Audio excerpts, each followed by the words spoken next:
साथियों नमस्कार। साथियों, आप पिछले समय से देख रहे होंगे कि देश भर में एक न्यूज टॉप चल रही है और वो है कांग्रेस, बीजेपी, अन्य दलों की राजनीतिक गतिविधियां। अगर कोई दूसरी न्यूज चल रही है, टॉप चल रही है, तो वो है 1 करोड़ केंद्रीय कर्मचारी और राज्य सरकार के कर्मचारियों के लिए जो फुल टीआरपी ले रही है।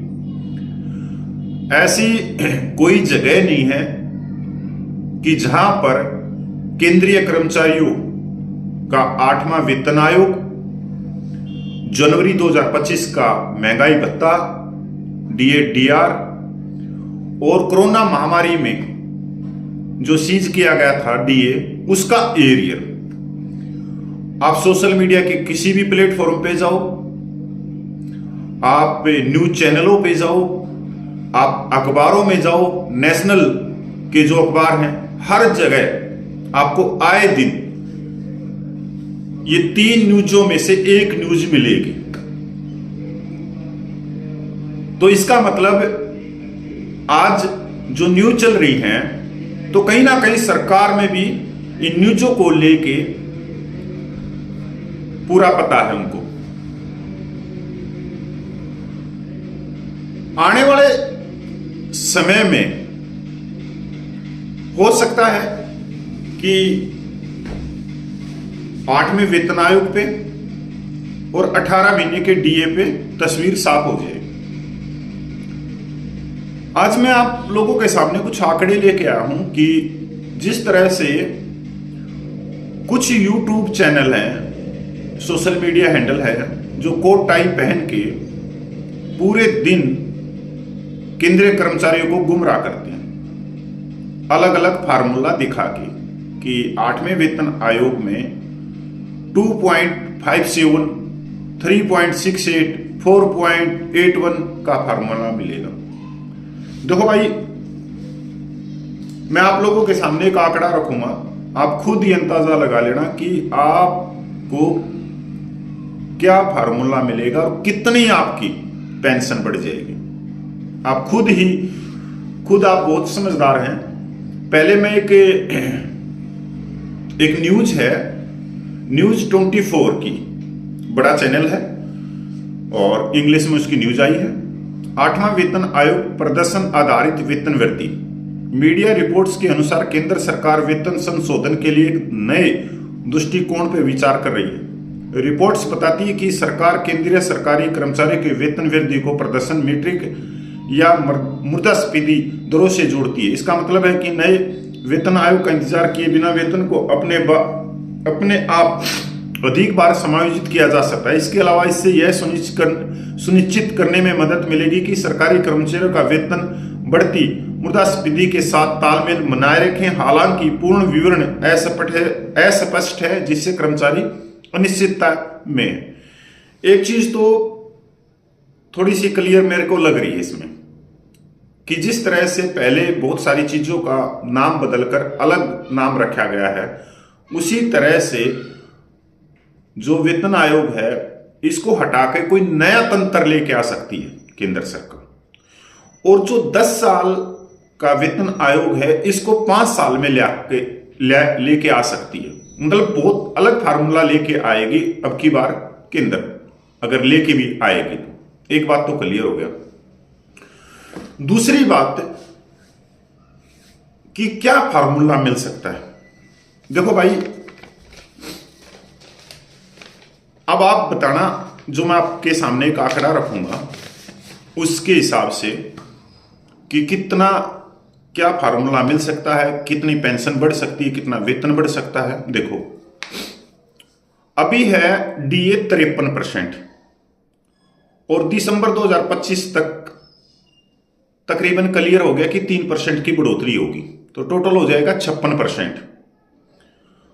जून 2025 और दिसंबर 2025 के 2 डीए रह गए, क्योंकि जनवरी 2026 से 8वां वेतन आयोग लागू करना है, तो 2 डीए रह गए।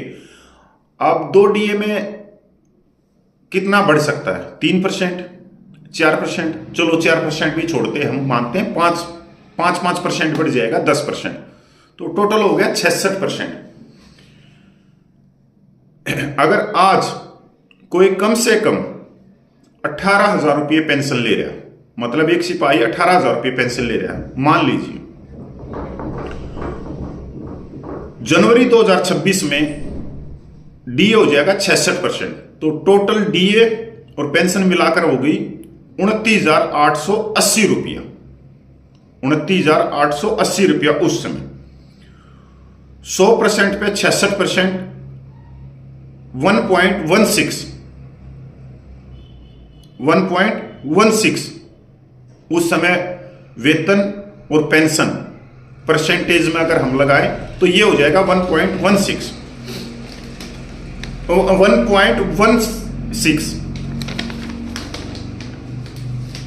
अब हम एक नॉर्मल सा चीज देख लें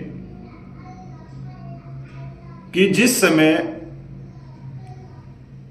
जनवरी 2026 को अगर केंद्र सरकार 2.57 का फार्मूला छोड़ो, अगर 1.86 का फार्मूला देती है तो 18,000 गुणा 1.86 33,480 रुपया हो गया उसकी लास्ट वेतन।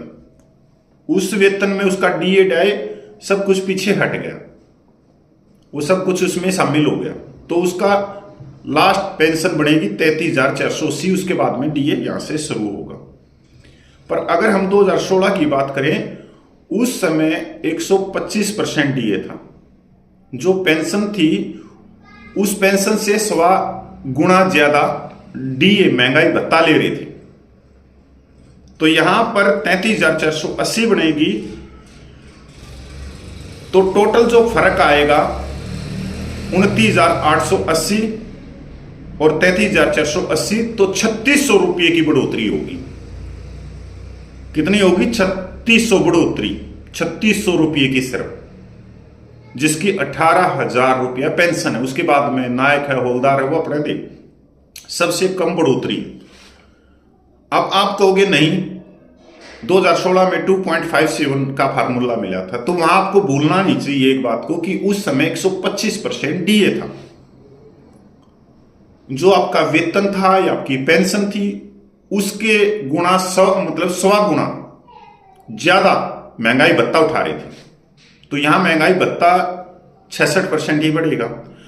अगर आपकी बात को मान भी लिया जाए कि नहीं 2.57 देगी केंद्र सरकार 8वें वेतन आयोग में, तो आपको पता है कि जो 18,000 रुपये पेंशन ले रहा है गुणा 2.57 का फार्मूला मिल गया, तो उसकी पेंशन होगी 46,260 रुपया। 60 ही होगा ना, या 200 है? 40,260 रुपये के करीब उसकी पेंशन हो जाएगी। तो आपको लग रहा है कि सीधे सीधे सरकार 17,000 रुपये बढ़ा देगी एक सिपाही की। फिर नायक की तो ज्यादा बढ़ेगी, हवलदार की ज्यादा, सूबेदार की ज्यादा, उनकी ज्यादा। तो ये जो कोट टाई वाले बदमाश व्यक्ति हैं, ये अपना फार्मूला खुद बताते हैं। एक बात तो क्लियर हो गया कि ज्यादा से ज्यादा जो फार्मूला मिल सकता है वो 1.86 का मिलेगा, जिससे 3-4 हजार रुपये का आपको फर्क पड़ेगा। दूसरी चीज है जनवरी 2025 में डीए, तो भाई वो तकरीबन क्लियर हो गया 3%। चौथी चीज है कि 18 महीने का डीए एरियर। मैं तो ये कहूंगा कि वो बात 2020 की थी, आज बात कर रहे हैं 2024 की। जो चला गया वो चला गया, पर कहीं भी गुंजाइश नहीं है कि आपको एरियर मिलेगा। ये सिर्फ एक भ्रमजाल की सृष्टि है, क्योंकि लोग इन चीजों को पसंद करते हैं, तो सोशल मीडिया इन चीजों को चलाए रखती है। और अब यह आगे चलता रहेगा कहां तक? फरवरी में जो बजट पेश होगा, क्योंकि अभी तो इस साल के 11 दिन बाकी हैं, तो 11 दिन में ऐसी खबरें बहुत सारी आएंगी। तो मेरे को लगता नहीं कि सरकार 18 महीने का डीए देगी, मेरे को बिल्कुल भी विश्वास नहीं। क्योंकि एक चीज और भी है, जो मौजूदा सरकार है उसका थोड़ा सा इतिहास रहा है कि उन्होंने जो कर्मचारी वर्ग है उससे हमेशा कुछ ना कुछ छीनना है और एक विशेष व्यक्तियों को दिया।